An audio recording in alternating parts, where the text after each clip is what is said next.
Hey everybody, welcome back to the Grognards Corner, and in this episode we're going to be taking a look at Space Infantry, the solitaire game of squad level combat in the future from Lock and Load Publishing. I actually had not originally planned on doing a expose or taking a look at this game. I kind of got it in quite unexpectedly, and mentioned it a couple of Facebook groups, and some of the guys are saying, "Oh, well, what do you think of it? You know, you gotta let us know what it's like and what's under the hood on it and all that other stuff." So I just figured, all right, I bow to the masses and what my listeners want. So go ahead and taking a look at Space Infantry.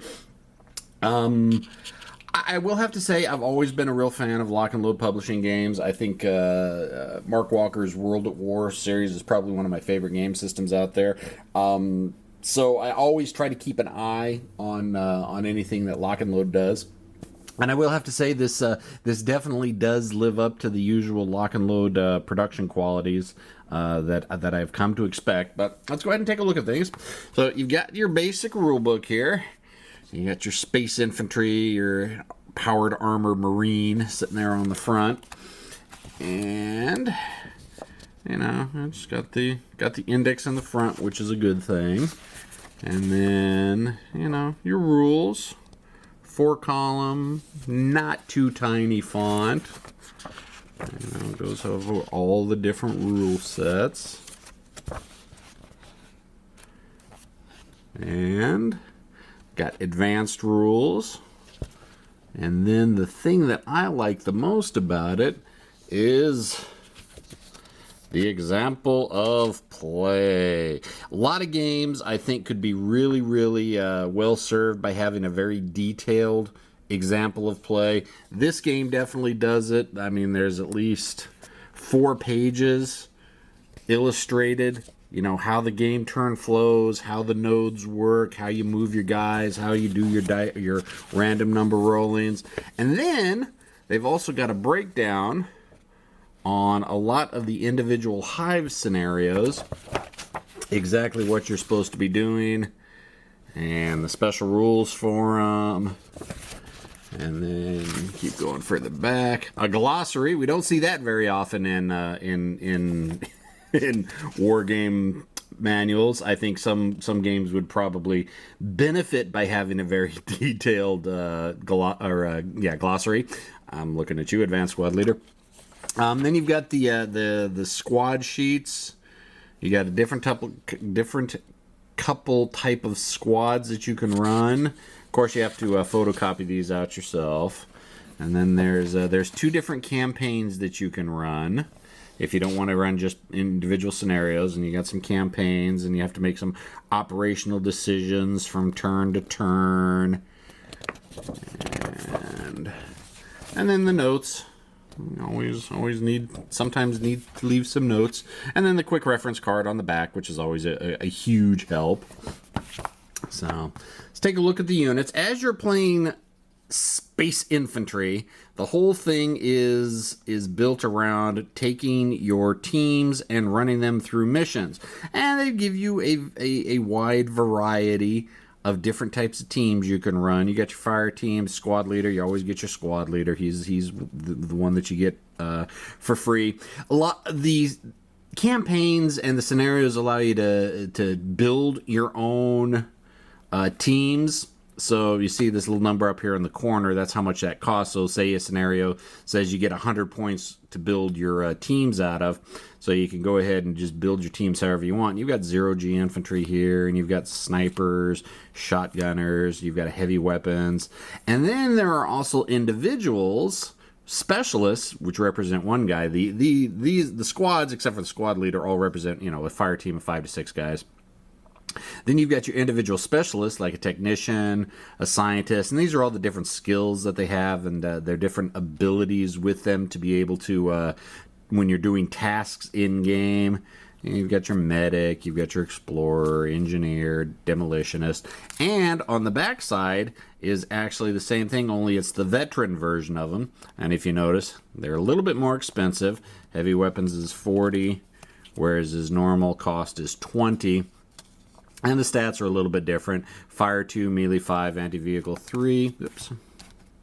Whereas for his veteran side, it's, you know, 2, 5, and 3. Seems like the wounds are the same. Yeah, wounds are the same.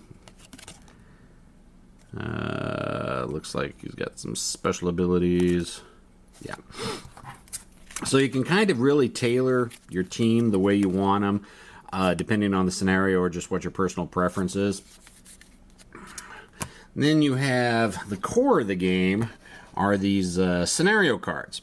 Basically, each of these, there are 4 scenario cards, and these are on pretty good card stock. I was actually hoping they'd be a little bit thicker, but they're not. But basically, you have your start, and then the different paths you can take, you know, throughout the whole mission. And of course, they have, you know, your mission notes up here. You know, to complete the mission, the squad must explore 3 laboratory nodes. You look on here. Where are the laboratory nodes?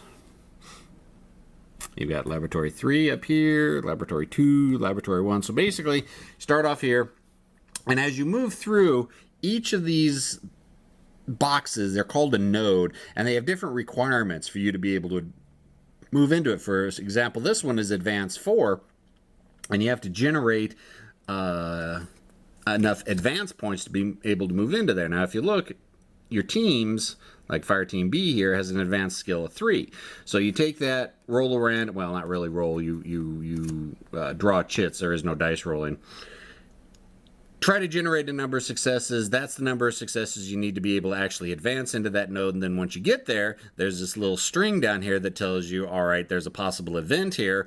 And this one is basically draw a random number. On a 1, you get an A event. We'll get into that in a little bit. And so basically you're trying to move through, and you have these, you know, different events that run into. Okay, so for example, to get here, and this is supposed to be building 2, you need security 3, so you need to score 3 successes.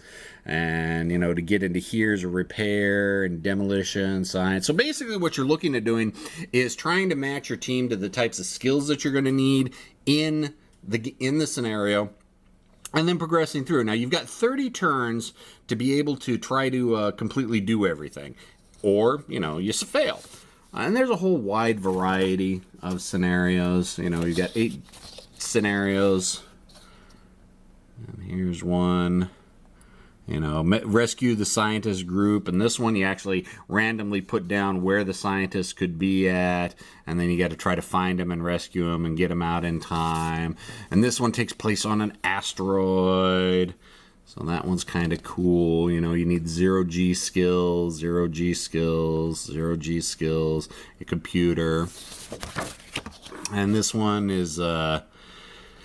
this is a destroy a Leviathan, so you're in the mountains, and so you got to try to find the Leviathan. It requires climb skills and a whole bunch of other stuff, but a wide variety of different types of scenarios. Now, these are just the 8 basic scenarios for this one's in outer space on asteroids for one campaign.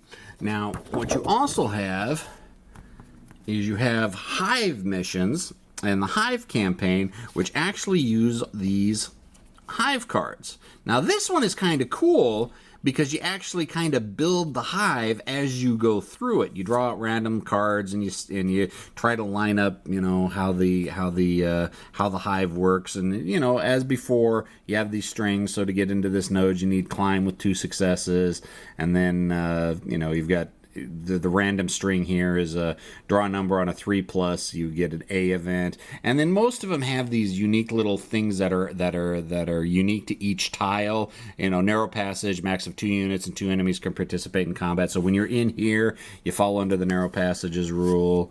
And this one, very complex tunnel network. You know, this one doesn't really have anything. But I always thought these were kind of cool for the Hive, that it's always random. You randomly build out how the Hive looks. And that's for the second campaign. And these are thick, heavy card stock. I like how these are. I don't know why they didn't do the scenario cards the same way. I would like to have seen them. These are basically just, you know, light card stock. You know, what you find at, you know, your kids doing projects at school. This, you know, this is the type of card stock they'll use. And we've got your unit cards, your enemy unit cards, and your turn record track. You got your turn record track, you got 30 turns, you got your different types of orders, your resources that your squad can start off with, and then you've got some bad guys on the back. And fortunately, I don't know why they did it this way, but they give you 2 backs that have turn record charts on them, and different types of enemies on the back of each one. You know, they could have come up with, I don't know, a different way they could have done it. But basically, you draw randomly at the beginning of each mission of the type of units you'll be facing against. So, you know, like here you've got, you know, humanoid mutants, and you've got mutant, you got a hybrid, you got abomination, and whenever you roll on the string, like I was showing earlier, like with this node is an advance 1A. If you get an event there, you roll on the A column. So you look at the class A, random number, and that'll tell you exactly who you're going to face.